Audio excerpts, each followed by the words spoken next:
Respected dignitaries on the dais, Professor Srinivasan, Director AIMS, Dr. Tanuja, Director All India Institute of Ayurvedic Sciences, Dr. Kochar, Sri Sanjay Singhalji, and Mr. J. Today, the topic is medication and meditation. I think just 25, 30 years back, this topic would have been perceived as a contradiction. That what can be the connection between the medication and meditation. But India is a land of coherence, not of the contradictions. And the biggest coherence, which I am you can say surprised and feel very good about it, that the Director AIMS and Director All India Institute of Ayurvedic Sciences both are here. When AIMS was established in early 1950s, definitely it was a landmark and it was very much required for a developing country like India. But unfortunately, we have to wait for around 40 years or 45, 46 years for another AIMS to come. After Vajpayee ji became Prime Minister, 6 new AIMS were included. When Dr. Manmohan Singh ji was Prime Minister, then 2 new AIMS were included. And when Shri Narendra Modi ji became Prime Minister, now there are 14 AIMS which has been included. But the most significant is, if we could have been able to establish All India Institute of Ayurvedic Sciences even in early 50s, and by this time we would have documented, we have clinically analyzed and got it, I will not say scientific, got it in the contemporary context, because what is science and what is not science is a concept which is governed by your civilization or by your religious belief, which will look a little bit awkward to you, but I will explain a little bit later.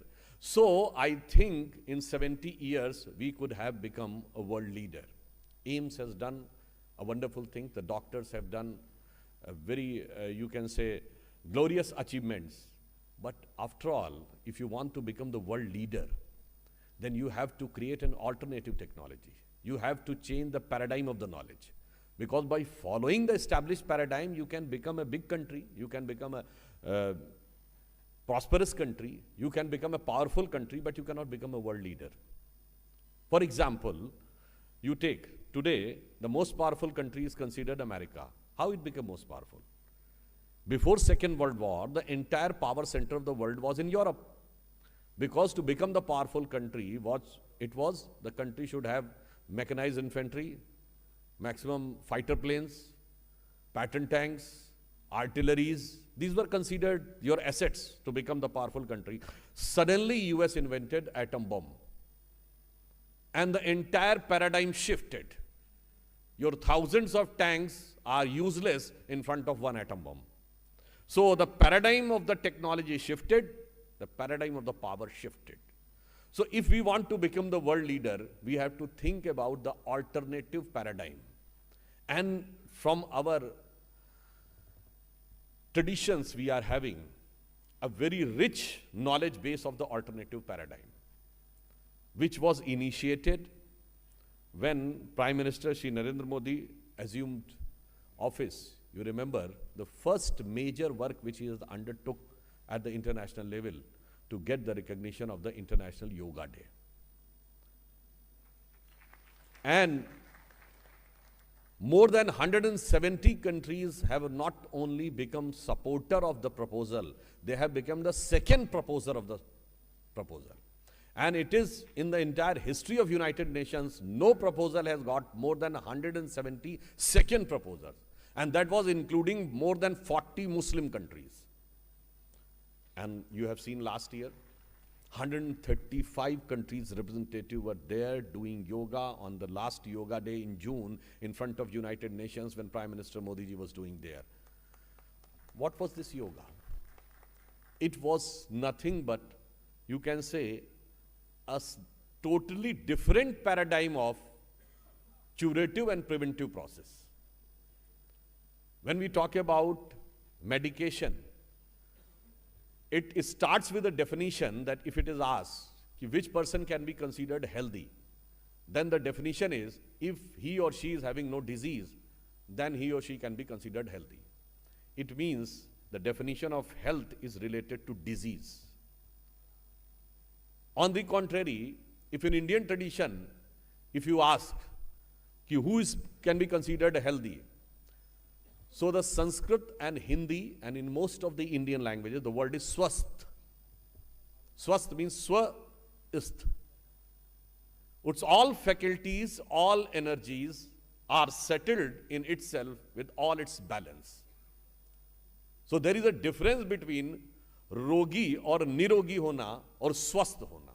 Because if you are called nirogi, there is no disease, it means your thinking is just up to the level of your physical fitness. When you say swasth, it means nothing but the fundamental base of your conscious elevation, for which your physical fitness is just a prerequisite. That's why, if you look at the yoga, ये अष्टांग योग में, this is just one part. Yam, niyam, asan, pranayam, pratyahar, dharan, dhyana, samadhi. It is just a very elementary level, like A for apple. It is just to synchronize the energy of your body so that it remains in a proper balance, and then you can start the elevation of your pranic energy and the conscious energy to an upper level, which can ultimately lead to samadhi, because the last of the Ashtangic yoga is dharan, dhyan, samadhi. But what happens when I said that there is considered to be a contradiction in the medication and meditation? It is because of certain scientific dogmas. You will think that what I am talking about, देखिए धार्मिक अंधविश्वास नुकसान देते हैं, scientific अंधविश्वास भी बहुत नुकसान देते हैं. 3-4 साइंटिफिक अंधविश्वास हैं. There is a scientific dogmas on which the entire premise of science is standing. Number one, everything is universe is dead, there is no real role of consciousness. It is presumed without any experimental proving. Second, whatever is the movement in the universe is not in any design, it's hazard, random. Third, if there is anything conscious which is perceivable here in ourselves, is nothing but a result of chemical reactions.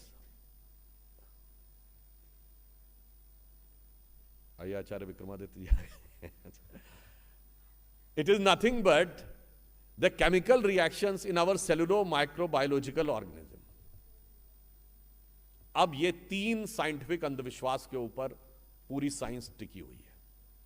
वो presume करके चलिए, आप ये मान लीजिए. अगर आपने नहीं माना तो बस फिर तो आपको एंटी साइंटिफिक एक्सप्लेन कर दिया जाएगा. Sometimes science says you show me one miracle and then we will be accepting your logic. If I ask you that the science says that the Big Bang started with a very small point of infinite density, infinite mass, infinite temperature, infinite energy and zero volume, from where it has come? No, just presume, and then comes to Big Bang. It itself is a miracle. By your logic is a miracle. So, what happens? And fourth thing is, we are a separate entity.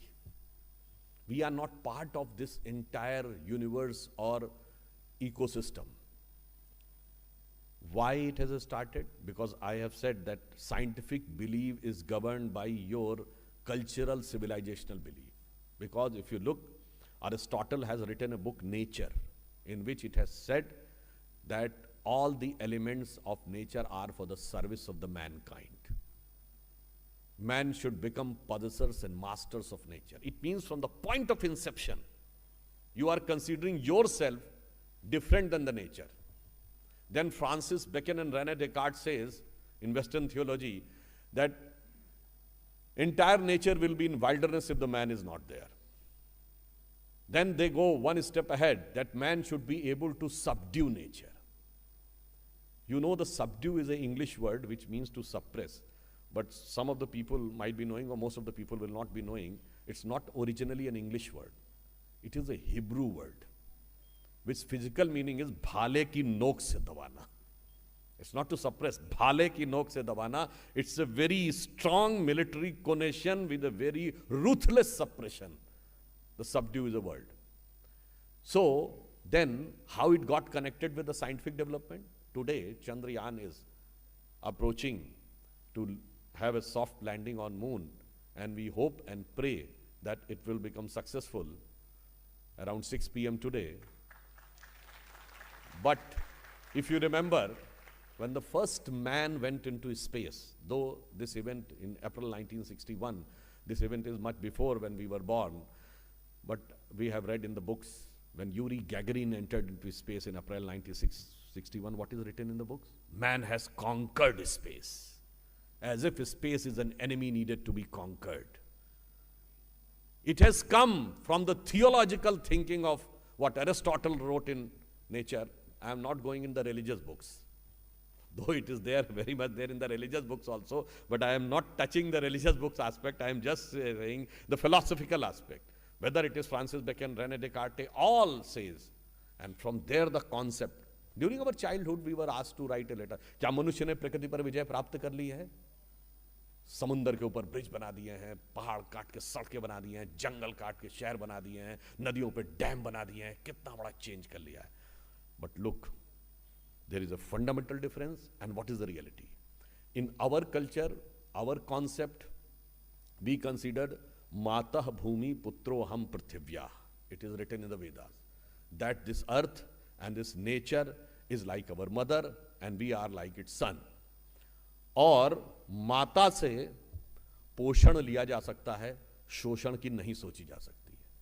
जब आप nature को सोचते हैं तो nature का exploitation सोचते हैं. When you consider nature as mother, you can not ever think of exploitation. और अब आप देखिए कि आप सोचेंगे मैंने बड़ा डेवलपमेंट किया. Since we are here in the very august gathering of the highest institution of medical science, if you look the development of medical science in the last 1 century, last 20th century, which is considered to be the glorious century of scientific development. And if you divide, it's into 4 parts of 25 years. From 1900 to 1925, there was a major breakthrough that was pathological testing, which has got a major breakthrough, and prevention of the death and life expectancy increases, because before that it was very difficult to diagnose what the disease is. Then 25 to 50, next 25 years, another major breakthrough was surgery, excellencies in surgery, because by pathology you can detect the disease, but if something is there, are you able to cut it down and take it out of the body? Then the surgery, another major breakthrough, life expectancy increase. Then 50 to 75, next 25 years, antibiotics. So there was a prevention mechanism came that if there is a disease or infection is likely to increase, it can be stopped. Then 75 to 2000, genetics. Now, in 2000 to 2025, in recent episode of COVID, you have seen the genome sequencing and understanding the virus and how this genome sequencing can affect. And it is now, science has come to the status that by umbilical cord and a DNA analysis of the umbilical cord, it can be told that which type of disease you are likely to have in your life. Even around what age you are likely to have which type of disease. अब अगर आप बात देखें, ये सिर्फ 50-60 साल पहले तो ये बात बकवास मानी जाती थी ना, कि जन्म के समय कैसे बता दोगे भाई कि कौन कौन सी बीमारी होनी है. Now, the arrangement of the atoms in the molecular structure of your umbilical cord is capable of giving the indication which type of diseases can be there. But you consider yourself separate from the nature, and we consider yat pinde tad brahmande. जो पिंड में है वो ब्रह्मांड में है. So the same thing, same inference can be drawn by looking at the various positions of the planet at the time of the birth. Because if somebody says there is no connection, so I would like to ask, if in nucleus The electrons are revolving around the nucleus in the same manner the planets are revolving around the sun. तो ये दिख रहा है यत पिंडे तद ब्रह्मांडे। तो जो हमारे यहां का कनेक्शन था, अब अगर आप इस कनेक्शन को समझेंगे तो मेडिकेशन और मेडिटेशन दोनों के बीच का जो सेतु है वो आपको समझ में आने लगेगा। This is the fundamental difference हमारे। अब मैं आपको बताना चाहता हूं, आपने कहा साहब बड़ा अचीवमेंट कर लिया, लाइफ एक्सपेक्टेंसी इतनी ज्यादा। अब जो नई चीजें आ रही हैं वो क्या है कि auto repair mechanism, nano medicine. वैसे इंटरेस्टिंगली शायद आप लोगों को तो पता ही होगा कि ये नैनो मेडिसिन का कॉन्सेप्ट आया कहां से, which initiated mission on Mars, because what happened to going in the moon and coming back, it takes 1 week or 2 weeks, it can be done. For 2 weeks, a person can be protected from disease in space. But if you want to go to Mars, it will take 1 year, and coming back another 1 year. So, how you will ensure that a person will not fall ill for 2 years and staying in the space for 2 years may not create several type of diseases. So the research started. There can be so medicines which can be injected in the blood or other so that it can have an auto repair system in the body. तो साहब अब तो बहुत आगे बढ़ते चले जा रहे हैं कि अब तो लाइफ एक्सपेक्टेंसी इतनी होगी, तो कोई कह रहे हैं कि साहब अब तो जैसे लिवर ट्रांसप्लांट और किडनी ट्रांसप्लांट होता है तो अब अम्बिलिकल कॉर्ड के डीएनए से पूरी आपकी किडनी बना दी जाएगी और ये रिजेक्ट भी नहीं होगी because it is not an outsider element in the body. But कभी आपने देखा कि इन्हीं 125 साल में भगवान ने हमसे क्या करवाया? 1900 to 1925 machine guns and fighter planes came. उससे पहले हजारों लोगों को एक दिन में मारना पॉसिबल नहीं था। 19 जिधर पैथोलॉजी आई तो ये आया। 1925 to 50 सर्जरी आई तो एटम बम केम। लाखों को मारना पॉसिबल नहीं था उससे पहले। 50 to 75 antibiotics came, missile technology came. एक बटन दबाइए 1 दर्जन शहर तबाह। Then 75 to 2000 genetics came and then came the bio weapons, जिसका कि एक मतलब there is a one theory in the corona virus case that can be a bio weapon. So एक छोटा सा वायरस पूरी दुनिया को कहां से कहां ला सकता है। तो आप ये समझिए कि लाइफ एक्सपेक्टेंसी बढ़ गई, 8 बिलियन पॉपुलेशन हो गई। But if you look at the complete universe, तो भगवान आपको बता रहे हैं कि जितना इतरा रहे हो तुम 100-125 साल में डेवलपमेंट करके, उतनी हमने तुम्हारे हाथ से व्यवस्था कर दी है कि 100-125 घंटे में वो नलीफाई हो सकता है। क्यों? Because if you look, there is a scientist, philosopher, और जिन्होंने मैथमेटिक्स पढ़ी होगी तो लेबनीज थ्योरम जरूर पढ़ी होगी। बीएससी में हम लोगों ने इंजीनियरिंग में पढ़ी थी। Lebanese was a German philosopher which says that the entire universe is in a dynamic equilibrium, not a static equilibrium. Dynamic equilibrium means circle का एक सर्कमफ्रेंस का एक पॉइंट आप एक डायरेक्शन में बढ़ाते हैं तो उसका जो करस्पॉन्डिंग पॉइंट है वो अपोजिट डायरेक्शन में उतना घूम जाता है। So everything remains equilibrium in this universe.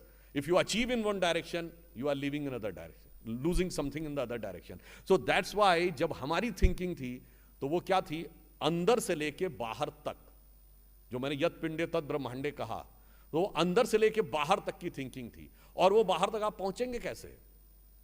अब now I come to the point of meditation. There are 2 things, as I have already spoken 2-3 times this thing. Today we are having this mobile phone, and if you want to read something which is published anywhere in the world, for example, you want to read the Washington Post, so there are 2 ways. You take a flight from Delhi to Washington, it will take 16 hours to 20 hours depending upon your flight. By the time 1 day would have passed, अब आज का अखबार कल पढ़िए जाके। और दूसरा है अपने मोबाइल में वॉशिंगटन पोस्ट डाउनलोड करिए और पढ़ लीजिए, because the mobile is a hardware, the software, it is being supported by a software, and it is connected by a network, and the entire knowledge is there in the network. You just connect with the network with the help of your software, the entire knowledge will download in your hardware. In the same manner, just 50-60 years back, ये कहा जाता था कि India में, भारतीयों में, हिंदुओं में, बौद्धों में, ये क्या बकवास की बात कहते हैं, ज्ञान प्राप्त करना तो जा गुफा में ध्यान लगाओ। ऐसा कहीं हो सकता है?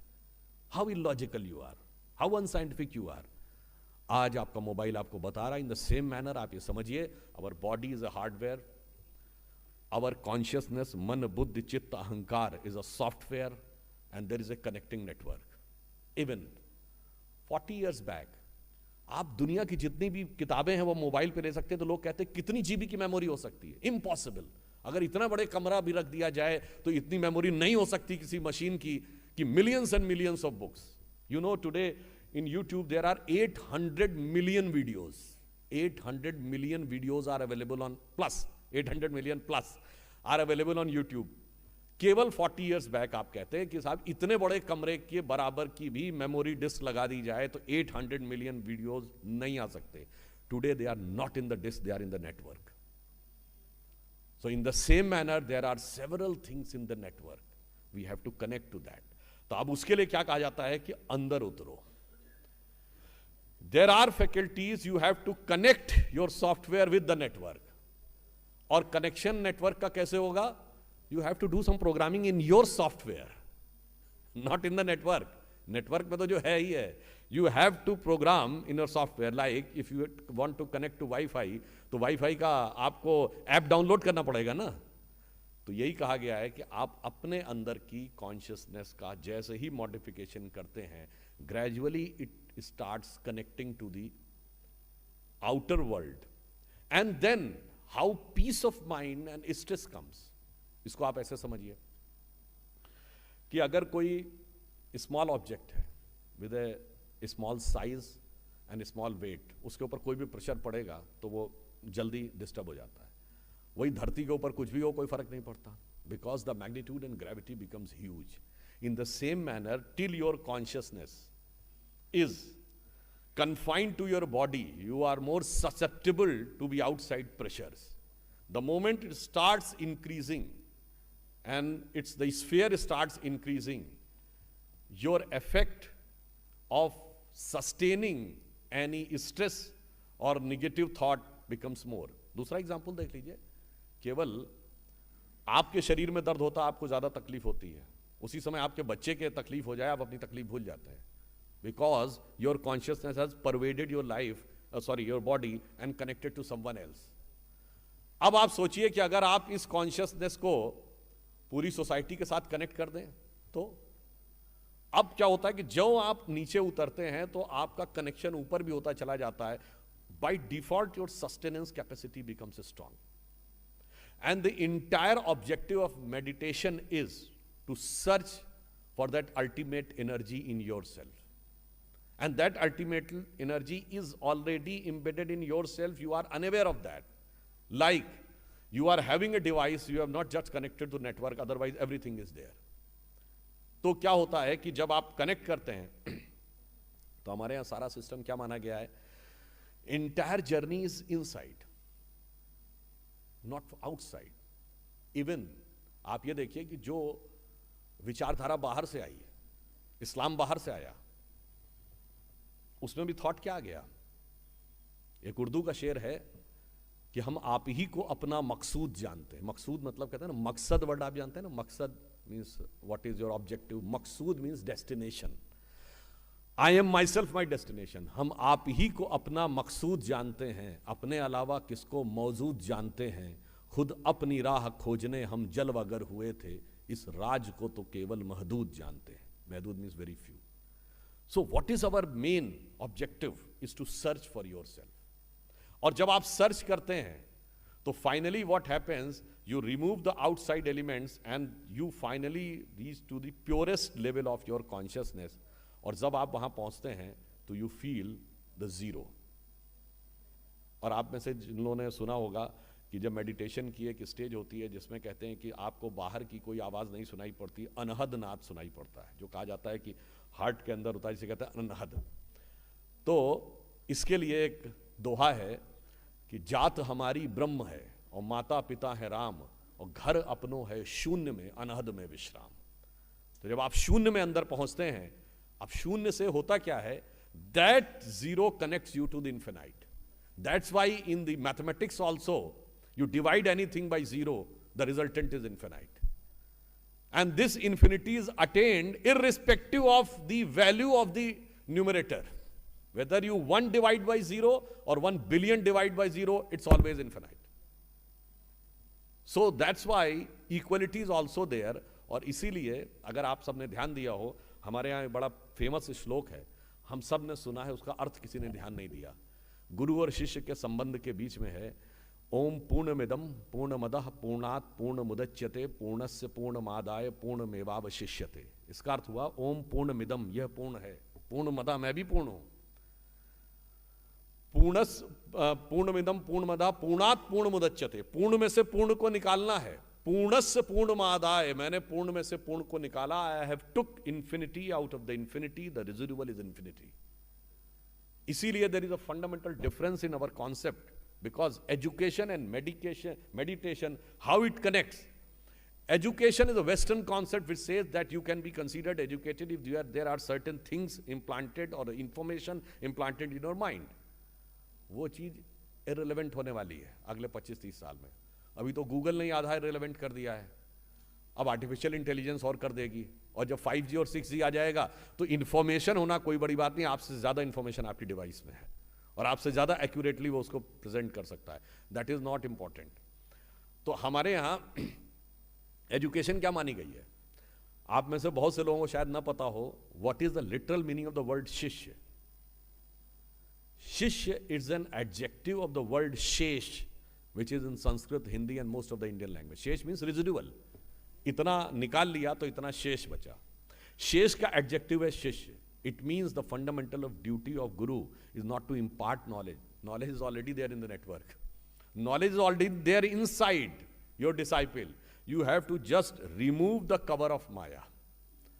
तो आपने जो अंधकार हटा दिया, जो शेष बचा वो शिष्य था। इसीलिए गुरु की डेफिनेशन क्या है? गु शब्दस्तु अंधकारस्यात् रु शब्दस्तन निवर्तिका अंधकार निवर्तित्वात् गुरुरित्य विधीयते। गु शब्द का अर्थ अंधकार, रु का अर्थ उसको नष्ट करना। जैसे ही आपने डार्कनेस हटाई, उसका इन्फिनिटी अपने आप उभर के सामने आ गया। जो शेष बचा वो शिष्य था। ये भारत की गुरु शिष्य परंपरा का ये मतलब था। और even in the material world जो हमारे ऊपर एलिगेशन लगाते हैं कि साहब हमारे यहां तो बाई बर्थ और ये और वो सारी चीजें थी, तो मैं पहले भी कई बार बोल चुका हूं, भगवान राम के बेटे थे लवकुश। कितने लोगों ने लवकुश का मंदिर देखा है? भगवान राम के भक्त और शिष्य हनुमान के मंदिर सब तरह होते हैं। द्रोणाचार्य का पुत्र था अश्वत्थामा, उसका स्थान ऊंचा है। द्रोणाचार्य के शिष्य अर्जुन का स्थान ऊंचा है। आज भी जब पूजा करवाने आप घर पे जाते हैं तो पंडित जी हाथ में जल लेकर जब कहते हैं तो क्या कहते हैं? अपना नाम लीजिए। What is the next sentence? अपने बाप का नाम लीजिए नहीं, अपने गोत्र का नाम लीजिए। It means the spiritual succession is important, biological succession is not important. That's why in all the Indian tradition and the Hindu tradition, whether you want to become Mathadhish, whether you want to become Mahamandaleshwar, whether you want to become Shankaracharya, whether you want to become saint, it is incumbent that you have to remain unmarried so that there should not be scope of any biological succession. Even you cannot think of having any biological successor. There has to be spiritual succession. इसीलिए even आप ये भी देखिए, दलाई लामा होते हैं तो क्या कहते हैं? बता देते ना कि अब वो फला जगह दलाई लामा, अगला वाला दलाई लामा पैदा हो गया। और मुझे खुद भी इस विषय की जानकारी नहीं थी। एक बार किरण रिजिजू जी ने मुझे बताया। किरण रिजिजू जी जो मिनिस्टर हैं, ही इज बुद्धिस्ट, तो ही टोल्ड मी कि ऐसे ही नहीं कि किसी दलाई लामा ने डेथ से पहले कह दिया कि अगला दलाई लामा वहां पे होगा जाके तो हमने मान लिया। ऐसा नहीं होता है। उनका यह कहना है कि बहुत सारी चीजें इकट्ठा की जाती हैं, लाइक द पेन। तो जो पेन वो यूज करते थे वो पेन रखा जाता है और सिमिलर टाइप के 5-6 पेन रखे जाते हैं। जो बुक्स हैं, जो बुक वो यूज करते थे, सिमिलर बुक्स रख दी जाती हैं। ऐसे बहुत सी चीजें यूज करते थे। अब जब वो बच्चा सक्सेसिवली 5 और 6 थिंग्स उन बुक्स में से, उस पेन में से, उन यूज किए हुए एलिमेंट में से वही पिकअप कर लेता है, देन दे फाइनली कन्फर्म कि हाँ ये वो है जिसके लिए कहा गया था। तो आप ये समझिए, ये मैंने इसलिए भी कहा, ठीक है कोई उसको माने ना माने, it's a different thing, but ये भी एक, मैंने क्यों कहा कि जब आप ऑल ओवर द वर्ल्ड से कनेक्ट करते हैं तो आपका कॉन्सेप्ट डिफरेंट होता है। जो मैंने एक बात कही थी कि साइंटिफिक डॉगमा ये है कि everything there in the universe is random, there is no design. Design की बात क्यों ना करते हैं? डिजाइन मान लेंगे तो डिजाइनर की रिक्वायरमेंट हो जाएगी, इसलिए रैंडम की बात करो। जबकि फैक्ट ऑफ द मैटर यह है, जैसे जैसे नॉलेज का बेस बढ़ता जाता है, जिस चीज को हम रैंडम मानते थे उसमें डिजाइन दिखने लगती है। फॉर एग्जाम्पल, आज से केवल 60-70 साल पहले, it is rainy season going on, कल पानी बरसेगा या नहीं, it was a random thing. Now today by satellite pictures even you can predict after 10 days और 15 days यहां पानी गिरेगा. आज से 50-100 साल पहले 15 दिन बाद पानी गिरेगा, इट वॉज रैंडम. वैसे तो ये भी एक बात कहता हूं, ये भी एक, दो it is illegal but scientifically speaking, भाई लड़का है या लड़की, it was random. Now it can be scientifically proven before birth. आप ये समझिए कि जो जो नॉलेज का स्फीयर होता जाता है, ये रैंडमनेस का एलिमेंट हटता है. आप दूसरी एक बात कहें, those who don't believe in the law of nature, there is no balancing fact in the nature. So I would like to ask, in statistics we were told कि एक बार उछालिए सिक्का तो हेड आएगा या टेल, तो हेड भी आ सकता है, टेल भी आ सकता है. 4 बार में 4 बार हेड भी आ सकता है. बट अगर आप 4000 या 40,000 बार आप करेंगे तो 50-50 हो जाएगा लगभग. इट मीन्स जो जो आप वास्ट एक्सपेंस ऑफ नेचर पे जाते हैं, there is a balancing fact force, there has to be a balancing force. वरना 40,000 में 40,000 बार भी हेड आना चाहिए. इफ यू से कि 40,000 में करने में रफली 20,000 बार आएगा, it means there is a balancing force at the larger level which balances your entire thinking process और entire elements of the universe. और इसमें एक मैं बात और कहूंगा जिसको बहुत से लोगों को लगता है कि, क्योंकि मैंने कहा कि साइंटिफिक एडवांसमेंट में फाइनली अब आ गए जेनेटिक्स के ऊपर, तो अभी तक जो डीएनए बना है, तो मनचाहा डीएनए नहीं बनाया जा सका है, डीएनए की कॉपी की जा सकी है. तो still today we are the level of cloning. We are not able to have the DNA which we want of our choice. तब तो फिर पंखों वाला इंसान भी बन जाएगा, बहुत कुछ बन जाएगा, पर अभी तक ऐसा नहीं हुआ है. वो क्यों नहीं हो पाया है, उसके पीछे एक रीजन माना जाता है कि जो जेनेटिक कोड होता है या जो अमीनो एसिड्स के मिलियंस ऑफ मॉलिक्यूल्स होते हैं उस पैटर्न में, तो जब मदर और फादर के मिलियंस ऑफ मॉलिक्यूल्स मिलते हैं, तो जो फोर्स उसको पहले डीअरेंज करता है, फिर जो उसको रीअरेंज करता है, दैट फोर्स, अभी जो 4 बेसिक फोर्सेस नोन हैं यूनिवर्स में, उन चारों में से कोई नहीं पाया गया है. Means strong magnetic force, weak magnetic strong nuclear force, weak nuclear force, electromagnetic force and gravitational force. Now what is this force? अब इस पे एक साइंटिस्ट है रूपर्ट शेल्ड्रिक, जो कैम्ब्रिज यूनिवर्सिटी में बायोकेमिस्ट्री के साइंटिस्ट हैं. उन्होंने एक नई थ्योरी दी है. उन्होंने कहा है कि this is a 5th type of force which he has given the morphogenesis force, morphic force, which is there in our consciousness, which can be transmitted through our mind or consciousness, which can be enhanced through only consciousness, which can be retained only in consciousness. फिर एक professor loyal Watson है, उन्होंने एक और theory दी है कि जैसे जब मैक्सवेल ने मैग्नेटिक करंट की थ्योरी नहीं दी थी, तब तक ये किसी को नहीं पता था कि इलेक्ट्रिक करंट के चारों तरफ मैग्नेटिक फील्ड का इन्वेलप होता है. तो उनका कहना है कि जो हमारे डीएनए के पैटर्न है, मैंने उनकी बात सुनी तो बड़ी लॉजिकल लगी. उन्होंने कहा वो जो उसका मॉलिक्यूलर स्ट्रक्चर है वो बेस नहीं है, उसके चारों तरफ एक बेंटल वेव्स का एनवेलप है, वो मिलाकर उसको तय करता है. फॉर एग्जाम्पल उन्होंने एक बात कही कि हम इस हॉल में हैं, तो जो कंक्रीट बेस पे है, the concrete on the wall and the concrete on the floor, all concretes are having the same molecular structure. Then why this part of concrete is on the floor and that is on the wall? उसका reason ये है कि जिस force ने ये decide किया है वो उसके मॉलिक्यूलर स्ट्रक्चर के बियॉन्ड का फोर्स है. अब उन्होंने इसी का एग्जाम्पल दिया कि if you want to have a DNA test, तो क्या कहते हैं, नाखून, बाल, खाल, शरीर का कोई लिक्विड और आपका डीएनए मैच हो जाएगा. If it is every element of your body is having same DNA, फिर किस वजह से ये बाल बना और ये खाल बना? So the deciding force he has termed it as morphogenesis force. अब उन्होंने ये बात कही तो वहां से उन्होंने बढ़ते बढ़ते इस पॉइंट पे आए कि भाई यूनिवर्स में भी एक कॉन्शियसनेस है, और आप कोई चीज पहली बार करते हैं जैसे, तो आपको कंफ्यूजन रहता है, 3rd, 4th, 5th टाइम के बाद आप एक्सपीरियंस हो जाते हैं और वो आपके थिंकिंग प्रोसेस का पार्ट हो जाती है. Same thing happens in the universe. And a very interesting thing he has told. He told कि when I discuss this thing to scientist in America and England, they said you are doing a foolish thing. What is the sense of finding this thing that the universe is having some conscious memory and all our acts are settled in that, and then they decide how the universe will work. Then he said he came to Hyderabad at one point of time and he discussed with DRDO scientists. Then they said, you are doing a foolish thing, but on a totally contrary logic. उन्होंने कहा foolish इसलिए है कि ये तो हमारे यहाँ हजारों सालों से बताया गया कि हमारे कर्म जो हैं वो नियत रहते हैं, वो कभी समाप्त थोड़ी होते हैं, वो तो तय हो जाते हैं, वही प्रकृति में रहते हैं, उसी कर्मों के अनुसार हमको आगे का जीवन जीना पड़ता है। अब उसने कहा कि दुनिया के दो छोरों में खड़े होकर मुझे एक ही सेंटेंस सुनने को मिला और दोनों का लॉजिक कितना डिफरेंट था, ये सोच के मैं अचंभित हूं। अब यहां से आइए कि if this is not a conscious universe, if there is a no controlling force, तो फिर वो 40,000 में 20,000 कौन बैलेंस कर रहा है?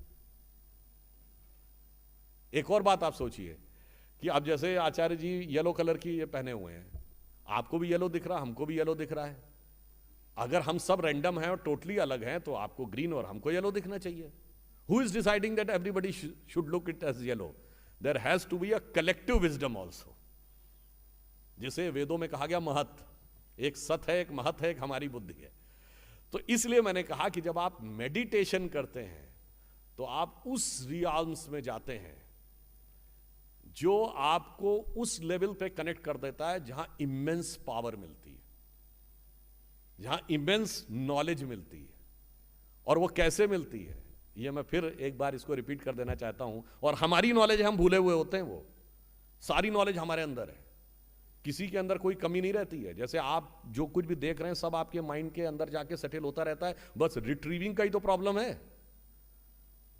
जो पढ़ते थे ना कि विवेकानंद ने एक बार देखा और उनको कोई चीज याद हो गई, बुक को पढ़ा तो जो लैंग्वेज उन्हें नहीं भी आती थी उसको भी रिप्रोड्यूस कर दिया।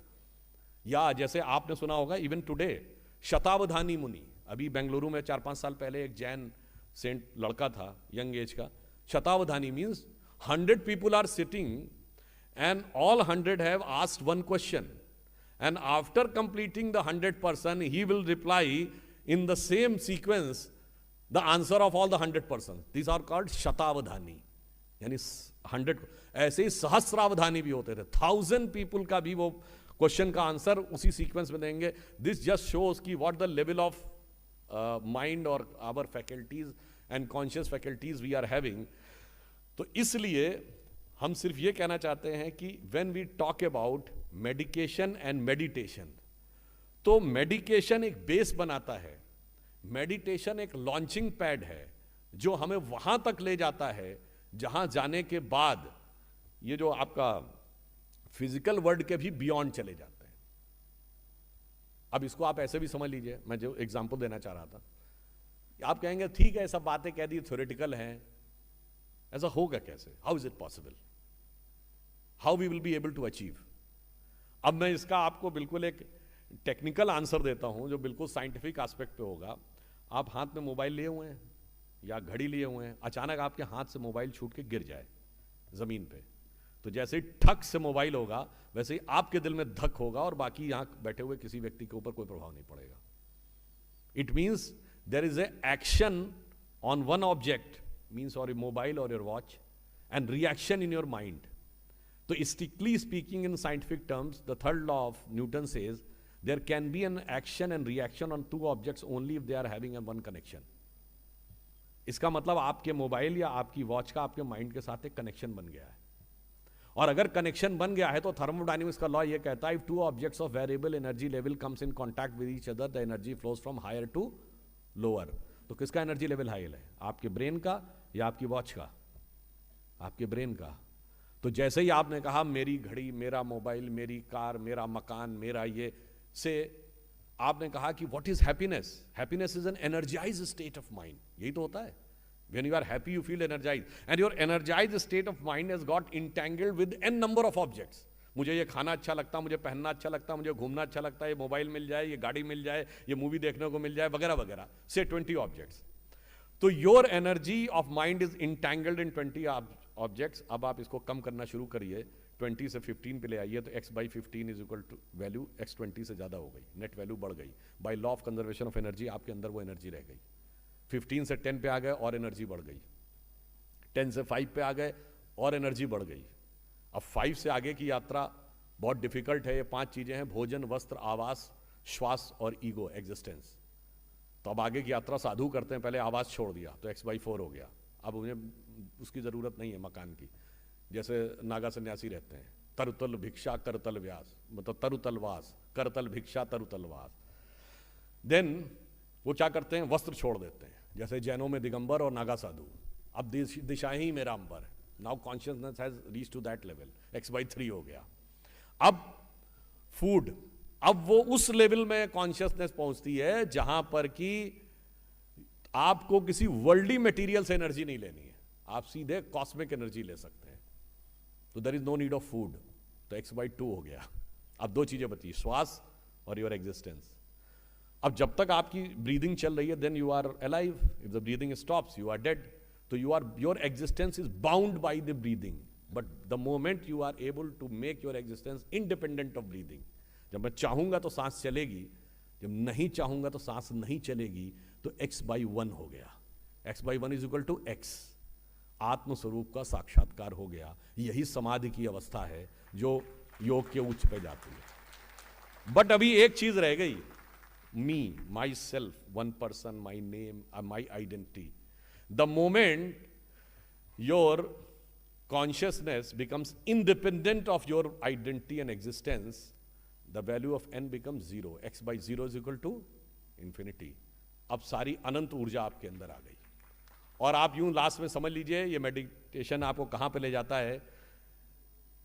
You are a person, then आपकी स्थिति यह है कि you are like a circle whose circumference is your body and your senses with a centre in you. जब आप मेडिटेशन के ऊपर लेवल पे पहुंच जाते हैं, आत्मा के लेवल पे, तो it is a circle of having infinite circumference with a centre in you.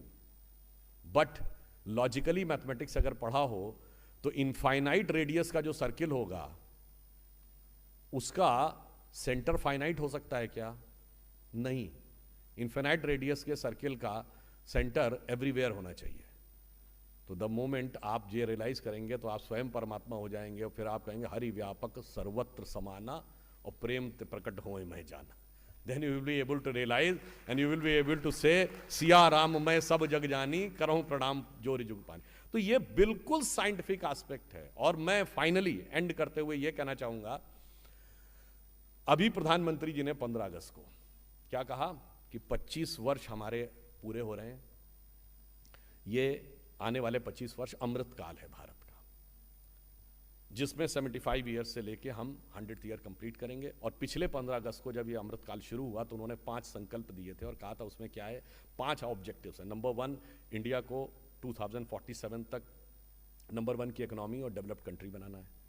Number 2, उन्होंने कहा कि गुलामी की मानसिकता से अपने को मुक्त करना है। नंबर 3, अपनी विरासत पे गर्व करना है। नंबर 4, उसके लिए सबको कर्तव्य करना और कर्तव्य सामूहिक करना है।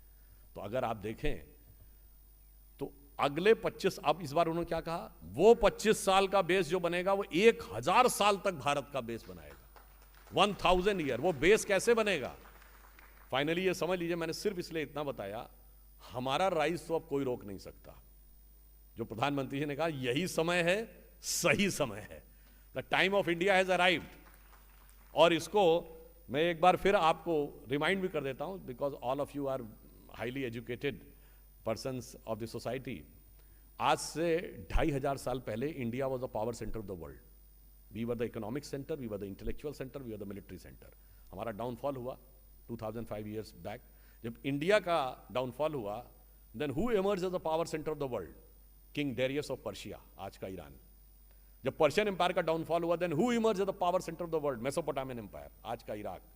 Then when the Mesopotamian empire has seen a downfall, then who emerged? The Turkish Empire. Look at the pattern of shifting. Turkish Empire का डाउनफॉल हुआ तो रोमन एम्पायर। बहुत लोगों ने शायद अगर हिस्ट्री पढ़ी हो, यूरोपियन हिस्ट्री, तो पहले रोमन एम्पायर की 2 कैपिटल थी। एक ईस्टर्न रोमन एम्पायर जो कॉन्स्टेंटिनोपल, जो आज तुर्की का इस्तांबुल है, एंड वेस्टर्न रोमन एम्पायर जो आज का रोम है। When Roman Empire declined, the time of Portugal, Spain came. When the Portugal, Spain declined, the time of Britain and France came. And when the British Empire eclipsed, the time of America came.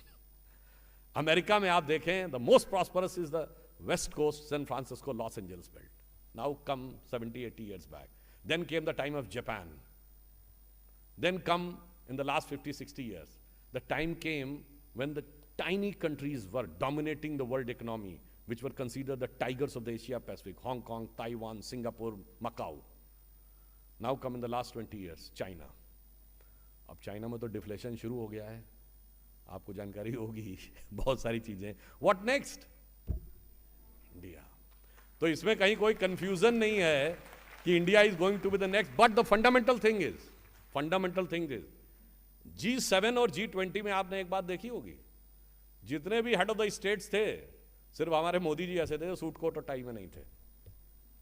हमारी जो foreign minister या finance minister जाती थी, चाहे सुषमा स्वराज जी हो या अभी निर्मला सीतारमन जी जाती है, तो साड़ी में थी. It means we are not just the biggest nation, we have surpassed China. It simplises that we symbolise the oldest civilisation also. So we are the youngest nation, we are the oldest nation, we are the biggest nation. Now the target is to become richest nation, but for what? Not to dominate the world. ये बाकियों को चाहिए होगा dominate करना है, but to motivate the world, to inspire the world. The beginning was from your topic, as I have said, yoga, then comes meditation, then comes pranic healing, then comes supreme realization. That's why we want to become Jagat Guru, not the world superpower. Because power dominates and Guru motivates. जब आप किसी powerful व्यक्ति के पास खड़े होते हैं, थोड़ा सा हल्का सा छिचका हुआ, संकोच, something awful, something alert, conscious कि बुरा ना मान जाए. जब गुरु के पास में खड़े हो तो you feel exalted, elated and full of inspirations. So finally I would like to say कि अगर जहां से मैंने शुरू किया था वहीं खत्म कर रहा हूं, कि जो all India institute of medical sciences, all India institute of Ayurvedic sciences coming together for medication and meditation, तो आप समझ लीजिए the larger coherence has emerge.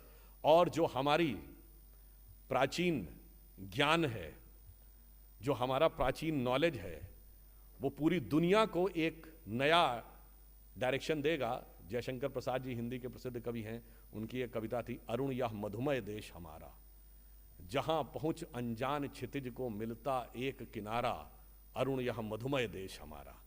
वो हम डिसाइड बताएंगे दुनिया को. And finally somebody should not take it otherwise. Atal Bihari Vajpayee ji ने एक बड़ी प्रख्यात कविता लिखी थी, हिंदू तन मन हिंदू जीवन रग रग हिंदू मेरा परिचय. उसकी एक जो लाइन है वो बताती है कि हम दुनिया को क्या दे सकते हैं. उन्होंने कहा, मैं अखिल विश्व का गुरु महान, मैं अखिल विश्व का गुरु महान, देता विद्या का अमरदान, मैंने दिखलाया मुक्ति मार्ग, मैंने सिखलाया ब्रह्म ज्ञान, मेरे वेदों का ज्ञान अमर, मेरे वेदों की ज्योति प्रखर, मानव के मन का अंधकार क्या कभी सामने सका ठहर, मेरे स्वर नभ में गहर गहर, सागर के जल में छहर छहर, इस कोने से उस कोने तक कर सकते जगती सौरभ में, हिंदू तन मन हिंदू जीवन रग रग हिंदू मेरा परिचय. Thank you.